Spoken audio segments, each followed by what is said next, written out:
Since May 30, 2014, he has served as a National Security Advisor to the Prime Minister of India.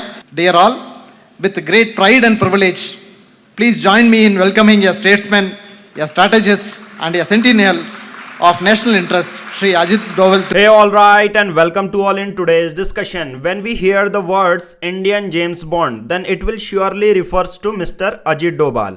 ये 80 साल के हो चुके हैं, 2014 से नेशनल सिक्योरिटी एडवाइजर हैं टू द प्राइम मिनिस्टर. इनके बारे में ये बोला जाता है कि ये लॉन्गेस्ट एनएसए हैं.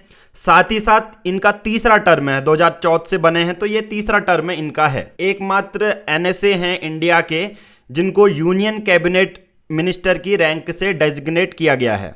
अगर आप राष्ट्रपति को फर्स्ट सिटीजन ऑफ इंडिया मानते हैं तो इनकी रैंक उस बेसिस पे 7वें नंबर पर आएगी. ऐसा अगर आप एक्स जो एनएसए रह चुके हैं, चाहे मिस्टर के शिवशंकर मेनन हो, मिस्टर ब्रजेश मिश्रा हो, तो उनको कहीं पर भी यूनियन कैबिनेट की रैंक से डेजिग्नेट नहीं किया गया था. बट ये एकमात्र ऐसे एनएसए हैं. नाउ अभी न्यूज़ क्या आई, मिस्टर अजीत डोभाल एक स्पीच देते हैं आईआईटी मद्रास में. वो अभी हम स्पीच भी देखेंगे जहां पर वो इनसाइडर जो स्ट्रेटेजिक ट्रूथ हैं वो रिवील कर रहे हैं कि हमने 9 टेररिस्ट टारगेट को जो है टारगेट किया, जैसे सियालकोट, नूर खान एयरबेस, रहीम यार खान. ठीक है, इन सब चीज़ों में ये किया है. तो इसके बेसिस पर हम बेसिक फंडामेंटल जो नेशनल सिक्योरिटी किए हैं उसको हम एनालाइज कर सकते हैं. But before going to this speech, तो सबसे पहले हम ये देख लेते हैं कि इन्होंने स्पीच में बहुत सारी सीक्रेट चीज़ें रिवील की. साथ ही साथ फॉरेन मीडिया को उन्होंने क्रिटिसाइज किया कि आपने जो ऑपरेशन सिंदूर में मिस इन्फॉर्मेशन फैलाई है, और साथ ही साथ इसको हम काउंटर कैसे कर सकते हैं वो भी हम देखेंगे. मिस्टर अजीत डोभाल को भारत के सिक्योरिटी डॉक्ट्राइन का आर्किटेक्ट बोला जाता है. बट साथ ही साथ ये सब चीज़ें हमें पता हैं. आप मिस्टर अजीत डोभाल आप देखेंगे कि आईपीएस 1968 में बने, फिर वो इंटेलिजेंस ब्यूरो में चले गए. इवन उन्होंने पाकिस्तान को भी 7 साल तक as an under cover agent serve किया है.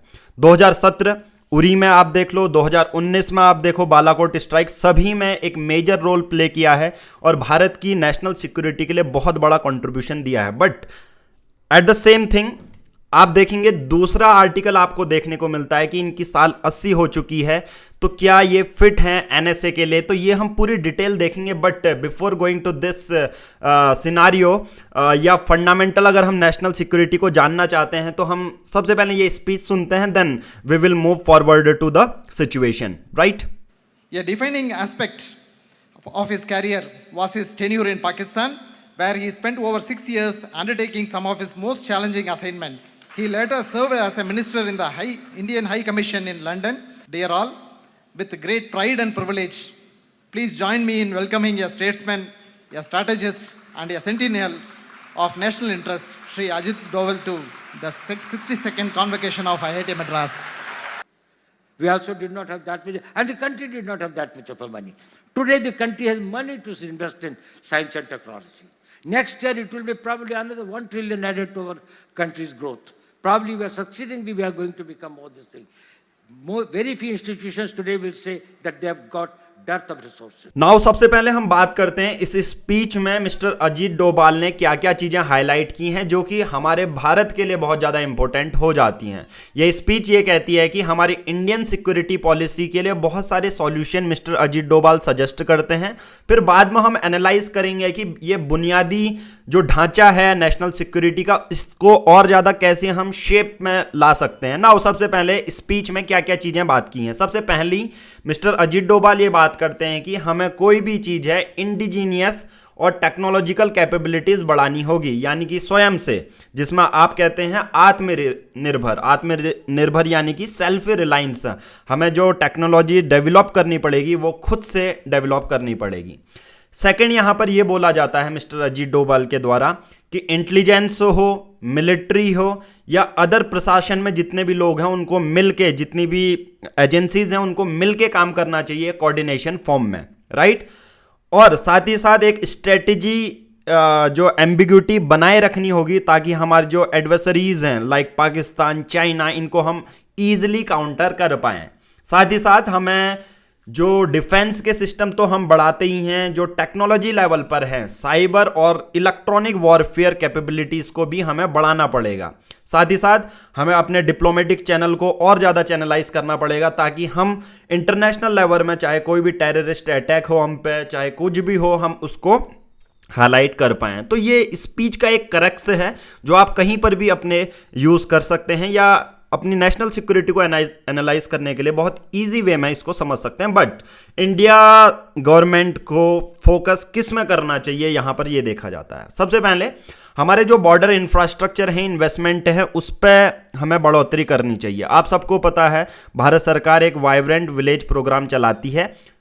उदाहरण के तौर पर उत्तराखंड में आप देखोगे, उत्तराखंड के जो जिले हैं, उत्तरकाशी है, चमोली है, पिथौरागढ़ है, ये इंटरनेशनल लेवल से मिल रहा है, शेयर करता है बाउंड्री। जैसे उत्तरकाशी और चमोली तो आप देखोगे चाइना से मिल रहे हैं।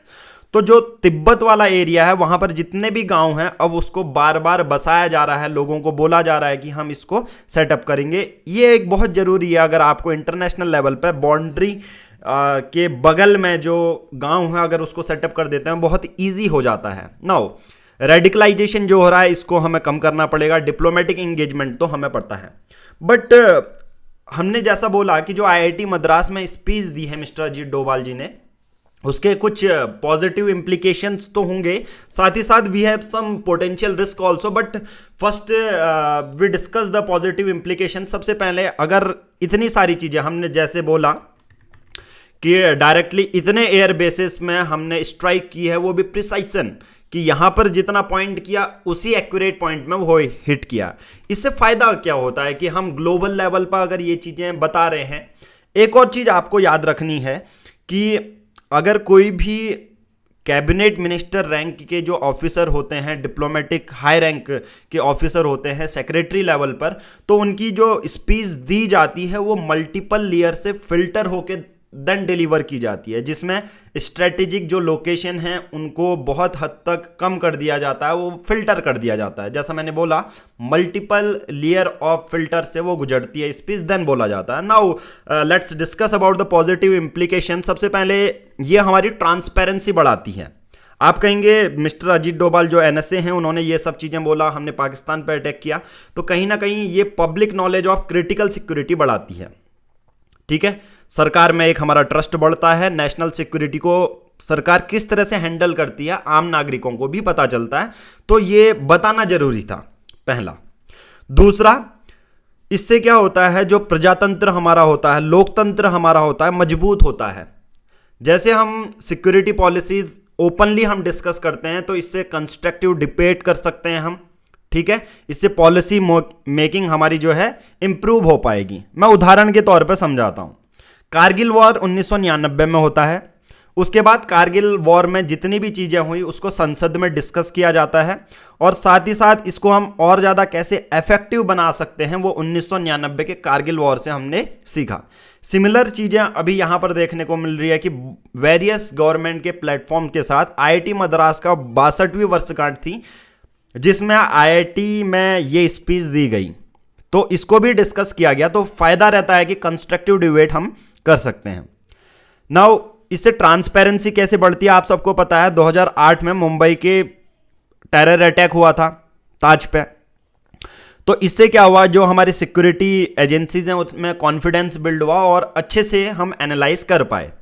तीसरी हम बात करेंगे revealing fact that counter miss information. आप सबको पता है ऑपरेशन सिंदूर जब हुआ तो मिस इन्फॉर्मेशन कितनी फैली, अगल बगल में ही आप लगा लो, ये average on an average basic broad level पे देखोगे तो बहुत हद तक मिस इन्फॉर्मेशन फैली है। सबसे पहले पाकिस्तान, आप सबको पता है कि कितने मिस इन्फॉर्मेशन फैलाता है कि हमने इंडिया के ये कर दिया वो कर दिया।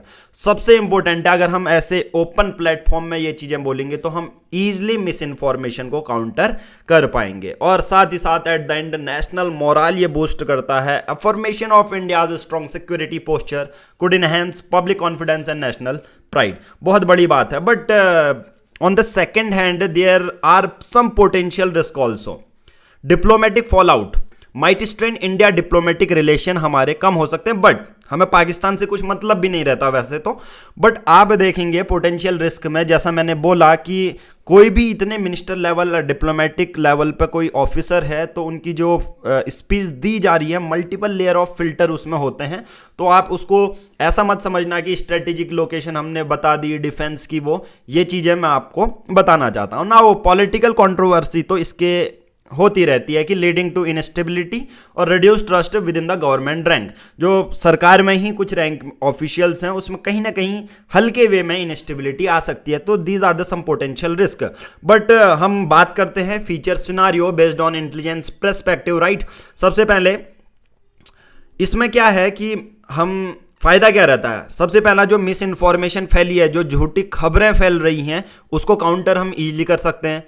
हम अपना मोरल बूस्ट इससे होगा, राइट। हम स्ट्रेटेजिक सिग्नल भेज सकते हैं प्रिसाइट। और साथ ही साथ एक चीज़ आपको ये याद रखनी है कि भारत जो है इंटरनेशनल लेवल पर अगर हम हाईलाइट करते हैं टेररिज्म अटैक की अगर हम निंदा करते हैं तो कहीं ना कहीं हम ग्लोबल लेवल पर उसको हाईलाइट करते हैं और फायदा रहता है इंडिया की काउंटर फ्यूचर के जो टेररिज्म चीज़ें हैं उसको काउंटर करने में मदद मिलेगी। Eight the and in A dynamic security environment जो बदलते रहते हैं, सीक्रेसी को बनाना कि आप इन चीज़ों को छुपा रहे हैं या स्ट्रेटेजिक जो ट्रांसपेरेंसी है, उन दोनों के बीच एक डेलिकेट रिलेशन हम डेवलप करते हैं। With Doval playing a key role in managing that balance to safeguard India interest. और एट द एंड हम ये डिस्कस करेंगे कि जो भी चीज़ें इन्होंने बोली हैं पास्ट एग्जाम्पल के बेसिस पर हम ये एनालाइज कर सकते हैं कि हम नेशनल सिक्योरिटी को किस तरह से शेप कर रहे हैं। तो बहुत सारी ऐसी चीज़ें हैं जो मिस्टर अजीत डोभाल ने बहुत ज़्यादा कंट्रीब्यूशन किया है टुवार्ड्स इंडिया। तो आज की इस वीडियो में इतना ही हम करेंगे। आई होप आपको नेशनल सिक्योरिटी के बेसिक फंडामेंटल पता चल गए होंगे किस तरह से ये चीज़ें होती हैं।